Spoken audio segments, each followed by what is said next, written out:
teens. We've got an interesting lesson here today. In fact, if you have ever watched Chronicles of Narnia or read Chronicles of Narnia, it's one of my favorite series. It kind of reminds you of that, and that in today's chapter is actually an animal speaks. God gives the animal the ability to speak, a donkey. And in fact, the donkey could see something that the human couldn't. And the donkey actually saved the life of the human. Okay, so it's just a very interesting story, but it comes in Numbers chapter 22 through 24. All right, we're going to be talking about the blessings on God's people. We're going to be talking about God's faithfulness and the doctrine there of how God is faithful. Despite whether we think he's going to be, whether our doubt comes into play, he still is faithful. All right, he doesn't change based on our thoughts of him. He's still faithful, and he always fulfills his promises. Now, it might not be in our timing, but it doesn't have to be in our timing. It's in God's timing, okay? So we have to trust in him. So God is faithful to keep his promise to bless his people, because we're coming to a point in time when the Israelites are coming up on the edge of the promised land, and they're in the plains of Moab by the Jordan River. And Moab is scared for their lives. Why? Because they've seen or heard of what the Israelites have done to other people like the Amorites. And they've seen it, they've heard it, and they're scared. And so the king, Balak, sends some messengers over to Balaam in order to curse Israel so he could attack and they could defeat Israel. Now, the problem is that Balak thinks that the power to curse and to bless is in the hands of a human, a man. But the fact of the matter is, the power to bless and to curse comes from God. It's a power that's greater than us. And Balaam sees it, and Balak, I believe he recognizes it finally, in the sense that he understands that this power does come from God. But it takes him a while to get through that. So he sends messengers out to Balaam. Balaam says, sure, yeah. Go ahead and offer some sacrifices on 7 altars, a bull and a ram, and we'll get this going. We'll curse the Israelites. But Balak is severely disappointed by what actually happens. See, Balaam is on his way. He agrees to it. He's on his donkey, and God sends an angel to step in front of the path, and the donkey stops 3 times and ends up getting beat with a stick because Balaam just thinks that the donkey's being obstinate, but the donkey ends up speaking. Okay, he runs into the wall. He crouches down on the ground. He just stopped. I mean, he knows what's in front of him, but Balaam can't see it because he's so distracted by getting to the point where he can curse his people. So he can follow through with whatever Balak says. The donkey sees it, and the donkey says, what have I deserved this for you to beat me? And Balaam was just, well, it's because you made me look like a fool. Now, who would talk to an animal? Well, I've seen several of you talk to animals. Okay, we do talk to animals, but if it actually spoke to us, how would we respond? I mean, that'd be pretty freaky, okay? But that's exactly what Balaam does. He responds, he made me look like a fool, and then he finally sees that there's the angel there. And he recognizes that God is in control here. Okay, I'll return home. No, he says, yeah, I want you to go to where Balak is, but I want you to say what I want you to say. So he does that. And as we get into this, I mean, think of it this way. Okay, the Israelites, do they really trust in God being faithful that his promises would ring true? How do we live that out in really trusting in God's promises?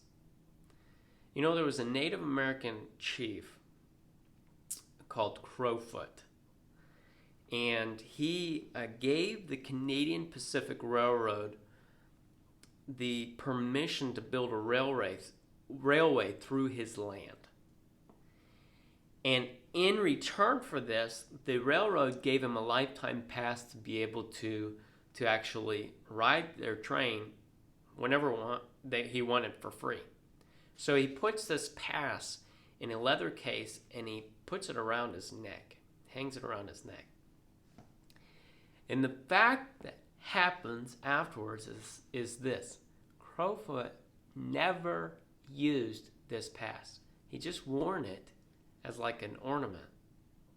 But yet he never truly used it. Sometimes we use God's promises like an ornament, like it's just a name, but yet we never anticipate that. We never look forward to it. We never actually trust in it.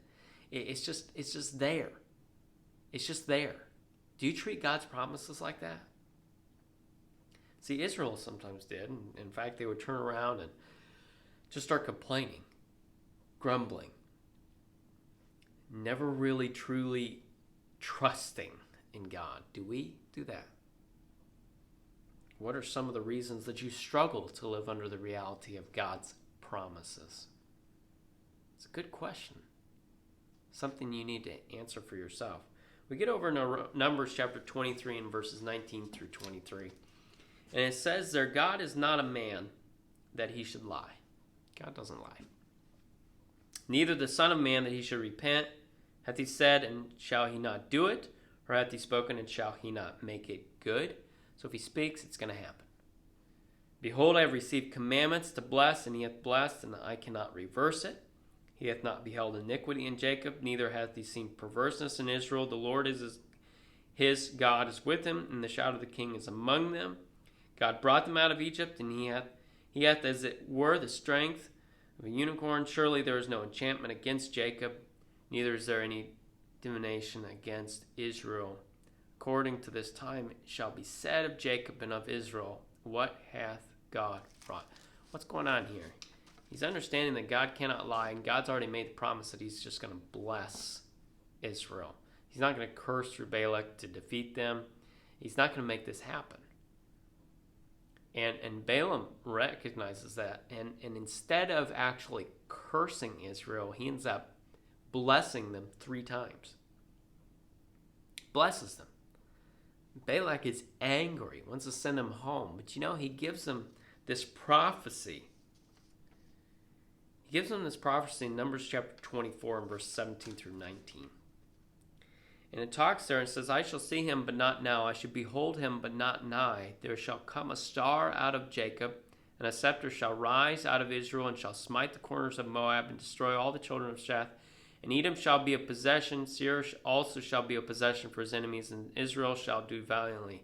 Out of Jacob shall come he that shall have dominion, and shall destroy him that remaineth of the city.